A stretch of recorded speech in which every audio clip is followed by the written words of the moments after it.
دهم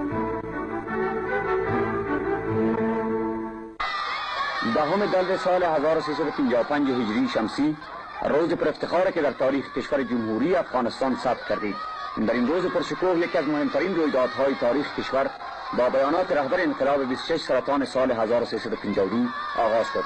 ورق زرینی که تا پایان جهان تشعشع آن راه ما را به سوی آینده روشن خواهد کرد. یاد این روز پر افتخار را گرامی می‌داریم و گرامی خواهیم داشت. رهبر انقلاب شاغل محمد داود در حالی که موتر حاملشان توسط یک دسته از موتورسیکل سواران بدرقه می‌شد به سوی تالار اولین لوی جرگه اداری کشور کاندید کنند و باز هم این مسئولیت بزرگ ملی را به عهده بگیرند.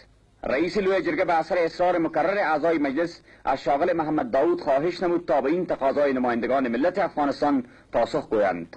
رهبر انقلاب خطاب به نمایندگان ملت فرمودند: من امروز از احساسات صمیمانه و قدرشناسی شما به نهایت متاسفم و تشکرات قلبی خود را و خدمت شما تقدیم میکنم. مؤسس جمهوریت فرمودند: اگر باید رفقا باشم، روز اعلام جمهوری ما یک جمله گفته بودم و این بود که در طول مدت مسئولیت های مختلف در خدمت وطنم همیشه در جستجوی هدفی بودم که برای مردم افغانستان، مخصوصا طبقات محروم و نسل جوان مملکت، یک محیط مثبت و واقعی نشو و نمای مادی و معنوی میسر گردد.